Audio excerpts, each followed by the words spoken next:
my decision. That'll be up to a court. But I would say that they're null and void, because I'm sure Biden didn't have any idea that it was taking place. Could you hear that okay? I can read that too if you didn't. Yeah. Okay. So do you think Trump's move to say the pardon in his view is void is because he wants to investigate the January 6th committee members? Or do you think this is more about trying to reopen a discussion about President Biden's mental acuity, which, of course, could also serve, as you say, as a distraction?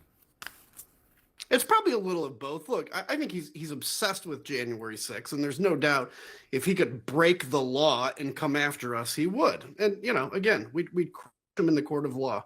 But I also think, yes, look, if you everything about, he'll give when he had Zelensky in the Oval Office, he was going after Joe Biden. This guy obsesses about Joe Biden because the only time he ran against. It has been a while since we've talked about one of the worst Trump stooges and defenders, Scott Jennings. But after what he said last night on CNN, I really have no choice because Scott Jennings put forth one of the most disturbing, disingenuous, and dumb arguments I have ever heard. But not just that. He also got shut up to his face after doing so. So, obviously, we have to cover that, and we're going to. But before we do, if I could quickly ask you to leave a like on this video, and if you haven't already and you enjoy our channel, hit that subscribe button. It goes a long way, and it really does mean a lot to me. Now, before we can get into what Scott Jennings had to say, I want to hear the argument he was trying to make from its original source. Caroline Leavitt talking about Donald Trump's illegal action to try to void Joe Biden's pardons. Post overnight saying that the pardons that were issued by President Biden preemptively to members of the January 6th committee, that they're now null and void. Have attorneys here at the White House told President Trump that he has the legal authority to undo a pardon simply because it was signed by auto pen, as he said? The president was begging the question that I think a lot of journalists in this room should be asking about whether or not the former president of the United States, who I think we can all finally agree was cognitively impaired. I know it took people some time to finally admit that, but we all know that to be true, as evidenced by his disastrous debate performance against President Trump during the campaign. I digress on that. But the president was raising the point that, did the president even know about these pardons? Was his legal signature used without his consent or knowledge? And that's not just the president or me raising those questions, Caitlin. According to the New York Post, there are Biden officials from the previous White House who raised those questions and wondered if the president was even consulted about his legally binding signature being signed onto documents. And so I think it's a question that everybody in this room should be looking into. So, after Donald Trump announced that he thinks he can unlawfully undo President Biden's pardons, we expected Caroline Leavitt to come to his defense, which she only kind of did, half-heartedly.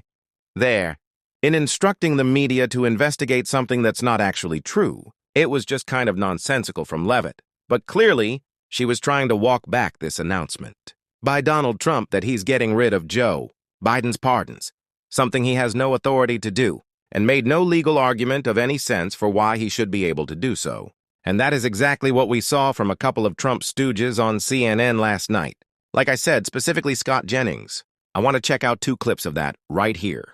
So we have lots of evidence of Biden's cognitive decline. He was calling on dead reporters in press conferences. He was shaking hands with ghosts that didn't exist. What? He couldn't even go, like he was shaking hands with the air. He didn't know where to go. He had to be guided because he had no idea what was going on. He couldn't do a basic sentence without looking at a large card. Let's say that all of this is true. Again, it's a very specific allegation here. I mean, just on a basic level, you got to be able to actually show proof of the thing that you're alleging. And there is no proof of any of this. Well, AARP says that $28.3 billion in elder exploitation every year. FBI says $3.4 billion in internet crime against elders every year. Okay, this is a question about cognitive behavior. That is proof that Biden used auto pen to sign the pardons and he didn't know about it. There's a lot of evidence that those are important statistics, but it has nothing to do with this conversation. Well, here's the good thing. The good thing is that Donald Trump is going to be the oldest president when he leaves office, assuming that he makes it to 4 years.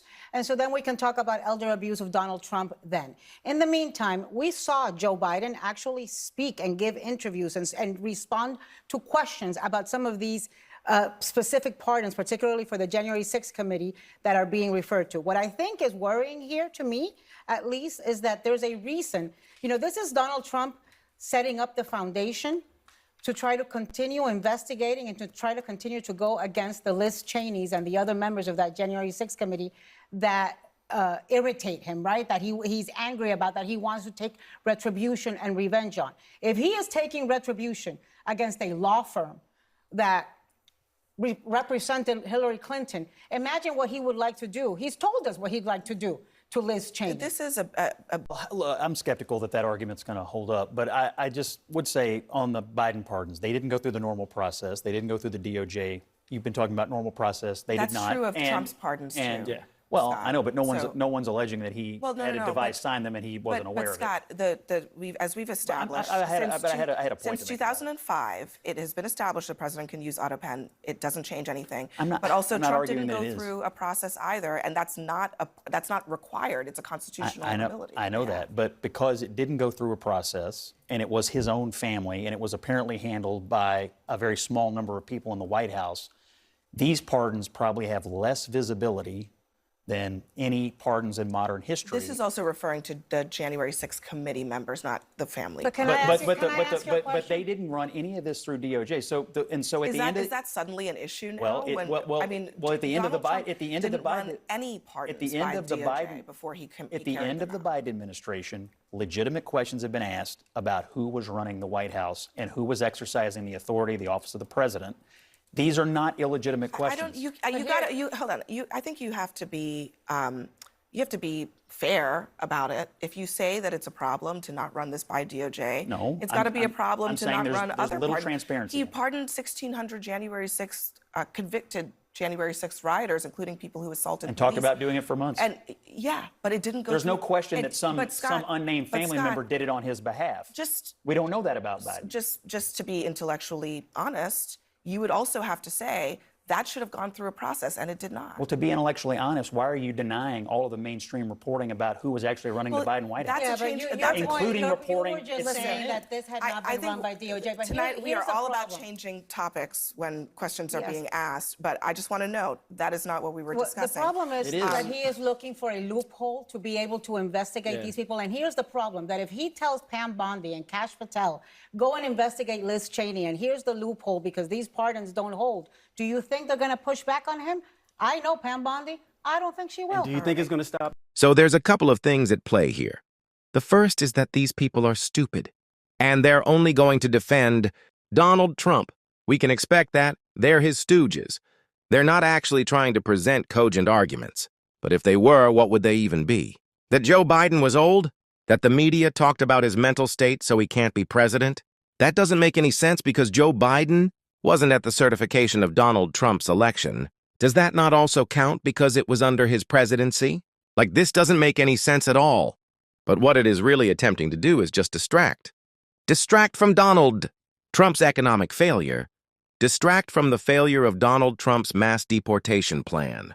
And while we're on the topic of Donald Trump's mass deportation plan, clearly what Trump is trying to accomplish with overriding pardons, for some reason, which he's again not allowed to do, is to pick a maybe unpopular topic, presidential pardons, and attack that as a means to broadly attack our system of checks and balances, saying that I can do whatever I want.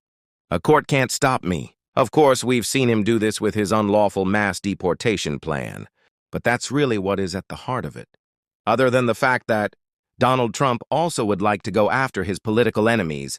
Included in them is Adam Kinzinger, who responded to this nonsensical attack from Trump in this clip right here.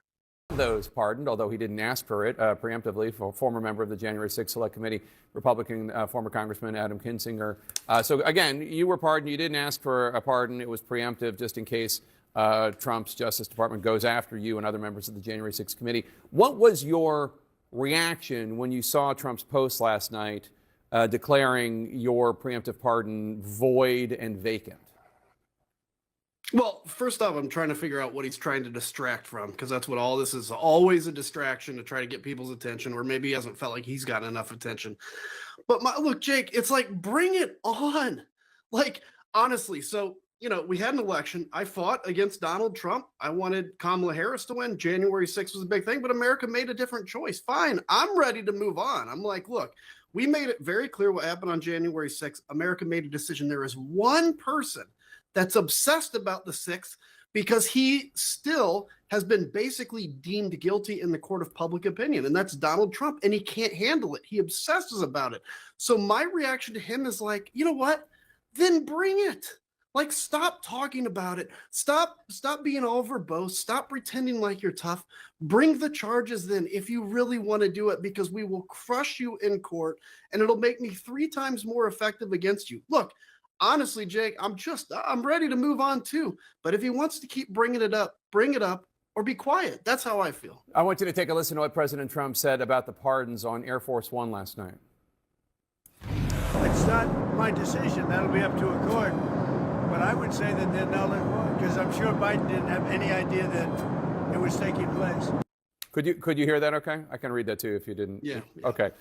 So do you think Trump's move to say the pardon in his view is void is because he wants to investigate the January 6th committee members? Or do you think this is more about trying to reopen a discussion about President Biden's mental acuity, which, of course, could also serve, as you say, as a distraction?